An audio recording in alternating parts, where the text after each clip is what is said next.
Welcome, man. Welcome back to the channel. It is um Thursday. Yeah, Thursday, February the 5th. All right, let's get about 5 minutes in, guys, and go from there. I'm gonna hop right into my comment section of YouTube because I am always behind in answering either questions or comments on my YouTube channel. All right. I can get to my Facebook channel and IG and TikTok and them fairly quickly sometime. But YouTube is the main one that I have a hard time getting on. So what we're gonna do is this. All right. First one. Ooh, somebody commented on an old ass video had been 10 years ago. And this is a video I mistakenly used the term Cadillac converter. Y'all know when you first started or first start doing videos and speaking, your language is not on point. I accidentally mentioned the word instead of catalytic converter. I said Cadillac converter. Oh my goodness, they drilled me in the comment section. Suggest I take it down. I'm so glad I didn't because that is my biggest viewed video as well as my biggest revenue stream video. So I'm glad I didn't listen to the haters. If you don't understand that a guy can make a verbal mistake from time to time, if you there was guys in that comment section saying, "Oh my goodness, this is some good information, but I can't adhere to it because you said Cadillac converter. Never mind, I'm out of here." I'm like, bro, okay. I left that alone, but I'm so glad I didn't take the video down. I'm still collecting coins off of this video. Again, this is my biggest viewed video, as well as my highest revenue stream video. So had I taken that down, I would have only been hurting myself. Yeah, I got beat up pretty bad on this, but it's still up. Uncle Mark, what's up? JT, what's with it? Uncle Andy, got two uncles in the building. What's up, JT? Verbal mistakes, yeah, they happen, bro. They happen all the time. All right. One word I use a lot that's not a mistake. Derman. Okay, I see Uncle Mark defending me. Uncle Mark, you see how these guys, they don't understand the liability issue. When I told y'all about the time I got ridiculed, I got some funky emails. I used to do, can I call their name out now? Jiffy Lube. It's no secret. I used to do video. I did a video a long time ago on that oil change place, basically trashing the place because one of their employees didn't do something or put the wrong fluid in one of the cars. I got a nice little pretty email from that, I cut it out real quick. You ain't got to tell me but once. So, guys, I'm not huge, okay? I don't have lawyers lined up ready to protect me, all right? So I just abide by the rules. So you can't just go, you just can't say whatever the hell you want to say. Yes, we live in a country that allow free speech. However, what you say can have consequences, okay? So you just can't trash a company, whether you like them or not, whether you got free speech or not. So I'm very careful on what I say as far as names. So that part is not a mistake, but Derman is not a mistake. It's intentionally, okay? And I get so sick of explaining this to where I just let it ride. Just let it ride, man. Just let it ride. Don't even worry about it. But I appreciate you, Uncle Mark, on some of them comments. Yeah, people, I don't want no lawyers knocking on my door, man. Yeah, maybe now if Derman send me a check, a cease and desist check, all right, stop talking shit about us. How much you got now? Then we can talk. You know what I'm saying? Okay, this is a whole nother video. I'm supposed to be answering questions. JT, stay focused. All right. And Pastor Toe, what's up, my friend? The ones complaining about words misspoke are the ones never uploading videos on their own, because you got to understand how creating videos work. All right. Now, a lot of people resort to what they call tracking videos. All right, you got time to edit, but if you live streaming like I'm doing now, if I say a screwed up word, I can't scratch that. Y'all already heard it. It's in your brain. This is live stream. All right. So, but yeah, it is what it is, man. I don't even bother with it no more. Matter of fact, I make fun of it myself. I can't for the life of me pronounce the word ask. A-S-K. It's always axe. A-X-E. And boy, do I hear about it every time. So I got to the point where I laugh right along with him. Yeah, you right. You got me, dog. You got me. Okay, you got me. All right, but don't talk smack now. I'll cut you up in the comment section. Yeah, JT, stay focused, man. Yeah, it's crazy. How is how is Uncle Pookie? I don't know. Last time I heard from him, we got a car towed in from his shop. So I gotta edit that video before I put it out. But this was a real interesting one. Yeah. Another and guys, let me since I'm live, let me explain. Cousin Pookie is a character that I created. God, some of y'all take things so serious. You always trashing other mechanics. No, not other mechanics. Just Cousin Pookie. Who says he's a mechanic? It's just some shit I make. Just oh my goodness, y'all think too hard, bro. Like, okay. Some of y'all guys think I trash my apprentice. No, I don't trash anybody. Okay. I use things as an example to get my point across. All right. Yeah. Cousin Pookie is not a human. Stop having feelings for this guy. He's a bum. He's a loser. All right. He don't know how to fix cars. And I get all his comebacks. I actually benefit from his recklessness. However, I would never put a guy's real name in the place of Cousin Pookie. All right. Yeah. All right. I'm spilling all the beans today. I ain't letting. So, you know what? It don't matter. A lot of people not going to see this live stream. So the minute I do another video talking about a cooler and I mention the word Derman, why you keep saying Derman? Please stop it. You killing me every time. I love your videos, but you just keep saying Derman. Stop it. Bro, I ain't about to get sued for no. Okay. I don't know how Uncle Pookie doing. Stop it, man. You got us. Aim pesto. Okay. Cousin Pookie is down down the road, down the street. The notch in the center of the brake pads are finally touching rotors. So what is best? Brakes? Wait a minute. Let me read this. Cody, what you doing, man? Brake job. So what is best? Brakes and rotors for Dodge Durango all-wheel drive. That all-wheel drive, you know, do y'all know the Durango from a cop standpoint, they use special brakes and rotors. Yeah. I got a set the other day to put on. It was on a cop car. Guy, if you're the notch in the center of the brake pads are finally touching the rotor, I'm assuming you're talking about the wear indicator. If so, now if you're not gonna what here's the deal, guys. I do not promote pass slapping. I don't know if y'all know this, but you can pass slap. It's just that I don't promote it. I pass slap my own car.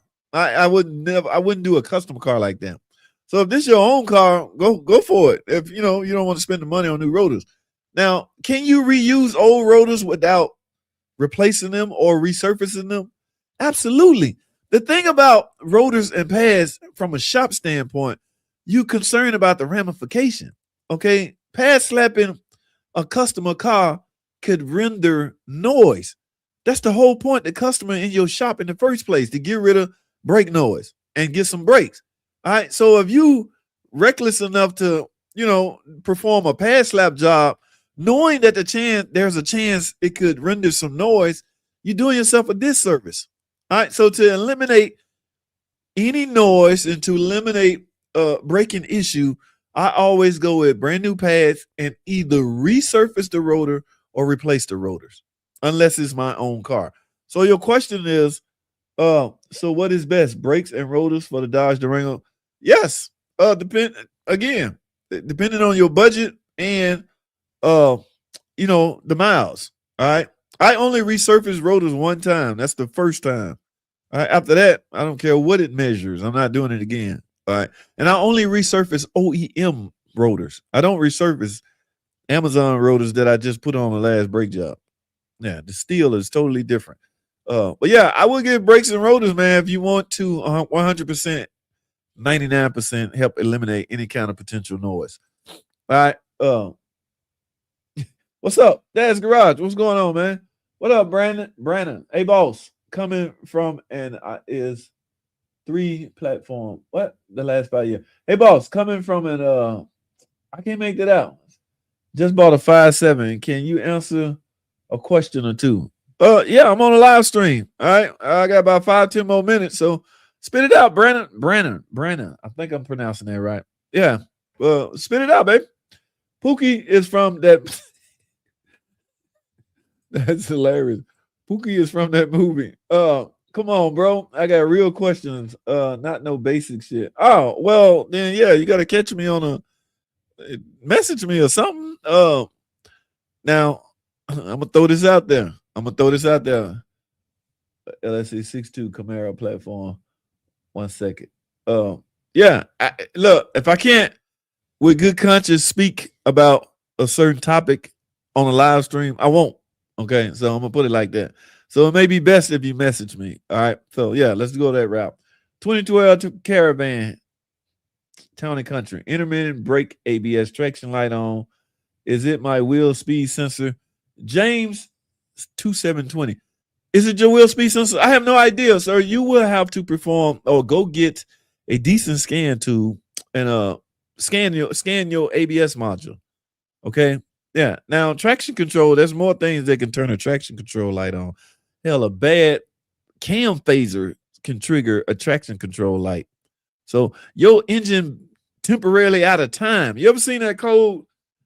Damn, I can't think of the name of it, but it would trigger a traction control light, and will have no codes in the ABS module. So there's a lot of things that can trigger a traction control light. But to start, you have to get it scanned and go from there. Yeah, it very well could be a simple sensor.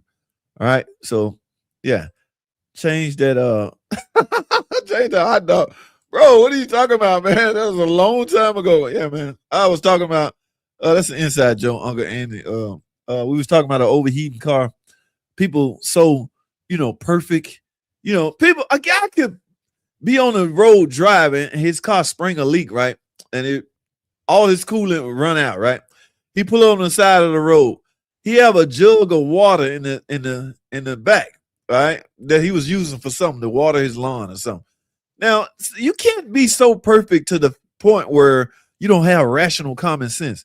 If you have zero liquid in your radiator, in your engine, you overheat and you had to pull over and it's an emergency.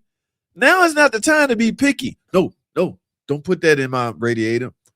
I take Mopar 100,000 mile coolant. It don't matter at that point. You don't have to be perfect at that point. From an emergency standpoint, guys, all perfect thinking goes out the window.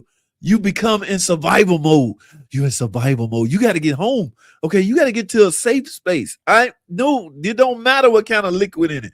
Hell, it could be hot dog water. Who the hell cares at that point? You have to get some liquid in your car so you can proceed and get from point A to point B. All right, so that's Uncle Handy. I had to say that at least 5 years ago. Uncle Handy still remember that. You got some good memory, bro. All right, what am I talking about? He replaced his exhaust cams. Can't get rid of a code. Has 90 Fury. Did I forget something? Did I miss something? Fury, what are we talking about? Fury. I'm trying to go up and stroll up and see if I missed a comment from him.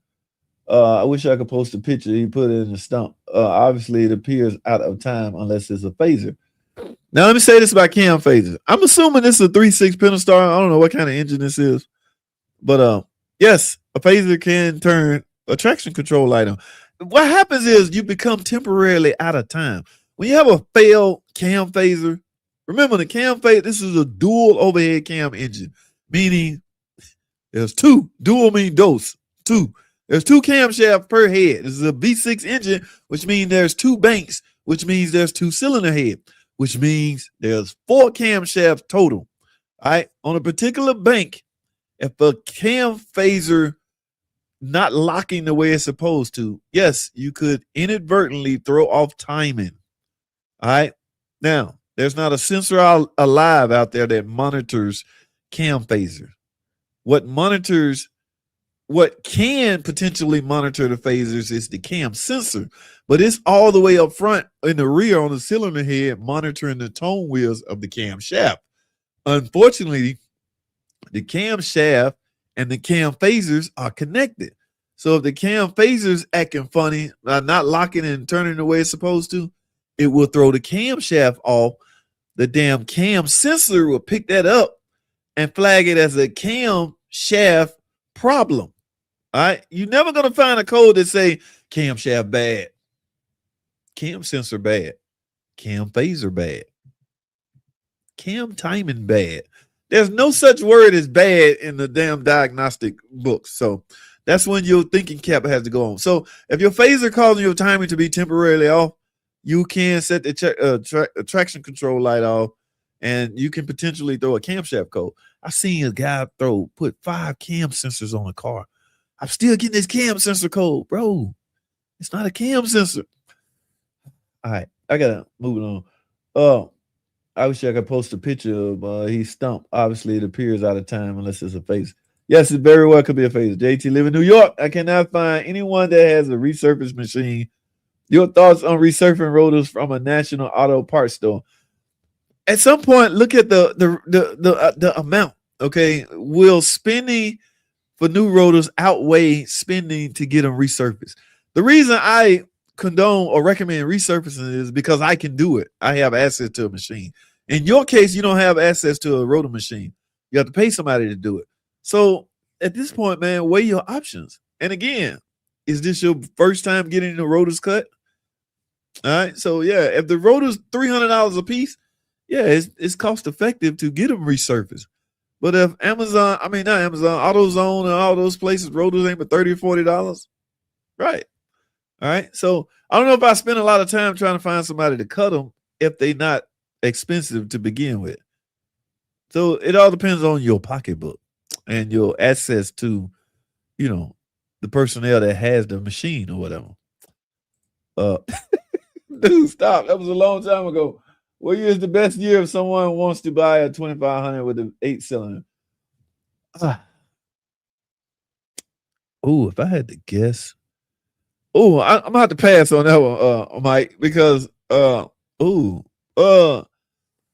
want to. Yes, I'm gonna have to pass on that one. I plead the fifth. Okay, I'm sorry, bro. I can't. Yeah, I might say something crazy. I apologize. All right. Yeah, y'all hit the like button, man. I said 5 minutes, 10 minutes ago. Let me wrap this up. There's 2 more questions on here. The very cold weather is ruining the drive-by-wire system. 2013, town and country. Electronics went crazy in the 16-degree. Oh, man. What, did you have some problems? Did you get it fixed? 2013, that thing got a tip on it. Got all kinds of crazy electronics running through it. Zip Jones, what's up, man? All right, I'm gonna have to wrap it up after this one. Yes, Lost Fine Town, never cut. Yes, first time and never cut, and great response. Thank you. Yes, man. What are your options, bro? Okay. Okay. Weekend Warrior 2019 5.7. AB what? AB car. Healthy compression. Healthy oil pressure. Bone stock 140 miles. DOD equipped. Still installed. Was quoted $6K for a performance cam tune, and all it needed was preventive maintenance to make the car last another 100K miles. My concern and question is, should I just maintain this drivetrain until it dies or buy a reman motor with 80K mile warranty for 35K? Or is it worth it to try to use all possible alternatives and use prevailing methods to prevent? Bro, your first option hit home with me. Okay.